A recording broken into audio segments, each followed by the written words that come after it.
Hello Flosstube, it's Lori of Mischievous Stitches. I want to welcome all of you to my channel. I'm very happy that you're here. If you're here for the cross stitch, and I have a couple of things to share with you this weekend. One of them is a finish on a whip that I have been working on for the past couple of years, and the other is a new start, a stitch along with Kim of Barbara's Daughter here on Flosstube. We have both made a start on the 12 Days of Christmas sampler by Paulette Stewart of Plum Street Samplers. The piece, I think that she designed it in 2015, and then she had it listed on her blog. It was a Christmas gift she was sharing with those that love her designs and that view her blog, and it come out every Sunday. She would release another day. It's not the first time that she's released a Christmas gift like that, and I actually have one of the pieces that I want to share with you that I have finished and framed. But first, let me start off with sharing with you my start on the 12 Days of Christmas by Plum Street Samplers. I am starting this one in a red. It is a sulky thread. I'm using one strand over 2 linen threads on a 36 count Weeks Dye Works linen. I'm using number 1147 from Sulky, and this is what I understand. Someone shared with me in one of my videos that this was called Christmas Red, and I did look it up on the Sulky site, and it is indeed Christmas Red. I love the what seems to be an orange undertone to this thread, and it works really good with this straw linen by Weeks Dye Works. So I did the outline on the first block, and since it is a freebie design, I don't feel bad about sharing the pattern because you can download it on her site, and I will link that in the description box below. But this is the start. I had fun prior to starting this piece going online and just researching the images from this piece because there are so many different colorways from those that have stitched this piece before me. I like many of them, but I also am trying to use up some of the items that I have here at the house. And so with this particular piece, my plans, they may change, you know how that goes, but I'm thinking for the most part my main color is going to be the red. But as you can see, the first day and one of the pairs is charted for a different color. And I've seen a lot of people have used gold to do that second color. There is another spot where there is a goose, and I see that others have used a different color for the goose, but I want to share with you what I am planning, but not totally decided on doing. I purchased this pattern and the supplies for it last year in October, and this is Cranberry Christmas by Hands On Designs. And with this pattern, there was a Sulky Petite line that was made for this pattern. So you've got very similar colors to this, and I'm going to use, so that I'm using up some of the supplies I have on hand, I'm going to use some of these colors along with this red in the 12 Days of Christmas. So tonight I plan on using this green, and I'm going to stitch one of the pairs and then the words first day, and I'm just going to see how they look. Now we all know sometimes, especially the older colors for Christmas, can be a little garish at times because they are so bright, but they're bright and they're happy. And I think I'm going to give it a go. If you look, there's also a brown in there, and I'm sure that's for the vines in this other pattern, but I'm going to use that for the goose. And we'll see as I go. So maybe next week you'll see, and I may stitch with that green and I decide, hey, I just don't like that at all, and I pull it back out. But we'll see on my next video next weekend how it turned out. But I'm thinking I'm gonna like it, so I'm gonna give it a try. Won't hurt anything if I don't like it and I have to take it out, but I'm just gonna give it a try and see. So if anyone would like to join in with Kim and I on this piece, please do. You're more than welcome to join in. We're using the hashtag 12 Days of Christmas SAL on Instagram, and I can already see there are a few stitchers that are joining in. Some are pulling out whips that because they've started this in the past, and some are starting it anew. I know that my friend Ruthie has joined in, as well as Dee, and I want to welcome anyone else that wants to stitch along with us to please do so. I also wanted to share with you another freebie that is listed on the Plum Street Sampler site of a piece that I stitched several years ago. And this particular piece was another, like I said, another freebie pattern released by Paulette Stewart on every Sunday coming up to Christmas. And I can't specifically remember the name, and it may be God With Us. But this is it, and she offered two different patterns. This one is the more filled in, more busy than the other one. The other piece had a little less, few stars and things in the sky, and like I said, just not quite as busy as this one. But this one is stitched 1/2 linen threads, one strand of thread over 2 linen threads. And it was the called for colors from Paulette. And I really like this one. So this is just the Christmas story.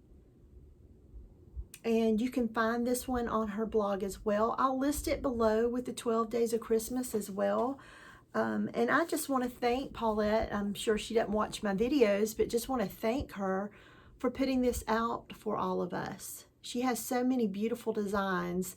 And this one's not a small one, neither is the 12 Days of Christmas, but for her to use her talents to just gift us something free as a Christmas gift, I think is pretty sweet of her. So once again, there's this one, and I did pull another one down off of my walls that I have that's Paulette's, and this is Hallowed Eden, and I stitched this one since I've been doing Flosstube, so 2 or 3 years ago.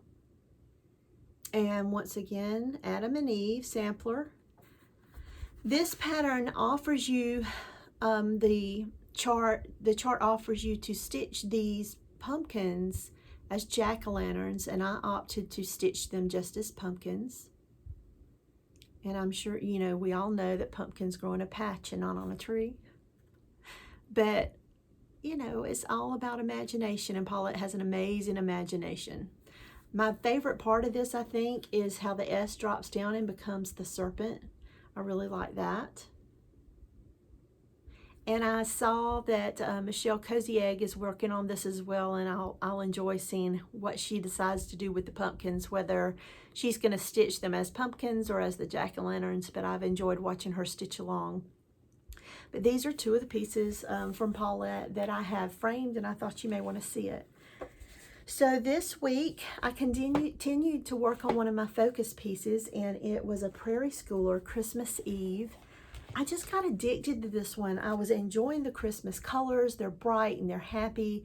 They're in no way garish on a Prairie Schooler, but I just really enjoyed it, and I did not want to put it down, so I didn't. I had made a goal to work on Cooper, and I didn't, but it's okay. It's okay. So I'm going to share this piece with you. Isn't that so pretty? It turned out so nice on this fabric. It is a piece of 28 count Sage Summer Khaki. And this is Jobelin Even Weave fabric. In my last video, someone asked me where I got this from, and I think I missaid that it was a 32 count, and it's not, it's a 28. So I'm using 2 strands over 2 linen threads, and I found my fabric on 1, 2, 3 stitch. The colors just really pop on this fabric. This is the called for fabric, and as I said in a previous video, I don't think I'm ever going to second guess Prairie Schooler's use of fabrics again, because this just works, and it works perfectly. So very, very happy with this one. I did make a mistake in one of the ears. You're not going to be able to tell, and what ended up happening, I just made his breast a little thicker. He's a little beefier, which is fine. Santa's reindeer, after all the work they do on Christmas Eve, I'm sure they they have to be beefy. So I just compensated by making the lead reindeer the same with a thicker breast. And you really can't tell if you don't know the difference. So I look forward to having this framed. I'm just going to stick, I think, with a just a simple red frame that may be just painted and waxed and aged a little bit. And I plan to display this on Christmas, by Christmas. But I'm hoping to have the 12 Days of Christmas finished as well. But since I have this one finished, it opened up this bag. I bought this one last year from Lisa Kindred Stitcher. It's one of her bags. I just really loved the fabric here. And the zipper pull, she has such great zipper pulls. But I have a few of her bags, and this is one of them. And with the finish of Christmas Eve, it leaves this one empty. And so now I can store my 12 Days of Christmas in here. So I'm just going to put it back here with my rotation pieces. So this week I'm hoping to continue to work on the 12 Days of Christmas with that little bit of a color conversion with those sulky threads. And I'm hoping to give Cooper a little love. So I've changed my goal again. Since I've not been stitching much, I'm just hoping to have Cooper finished by the end of September, because I will, in total, hopefully I will have another start coming up shortly. I'm awaiting some fabric. I'm going to start a piece along with Michelle CozyEgg, and it's a Plymouth sampler, but it's not the, I think if you go to Instagram, you'll see the piece that I'm referring to. Michelle has posted an update photo of that piece, and it come out of a Fine Lines magazine. So it's not the real popular kit right now from Brenda Gervais, but this is a piece that will also commemorate the landing on Plymouth with that sampler. So I'm looking forward to working on that when my fabric comes in. So I will have a third start. So I'm hoping to have a second finish, because if you remember from previous videos, this is my year of cutting down on some of my whips and going out of the year with less whips than I came into it with. So with Christmas Eve, that gives me another whip down from a previous year, as well as, like I said, Cooper. So there's that. And then I also had a giveaway on my last video, and the giveaway was for the Eagle Owl kit, and that was by Roveris. And it was actually gifted, it's actually a gift through me, but coming from mybobbin.com. And the winner of that giveaway was Nannette McDougal. I have left a comment beneath her comment in my last video, and I want to congratulate Nannette and thank all of you who did enter for that giveaway as well.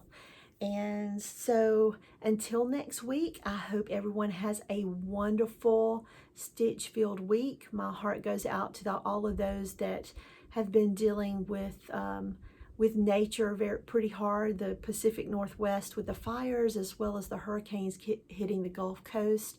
My heart and prayers are with all of you guys, with everything that's been going on and that you've been dealing with. But until next time, stay safe, stay well, and happy stitching. Bye-bye.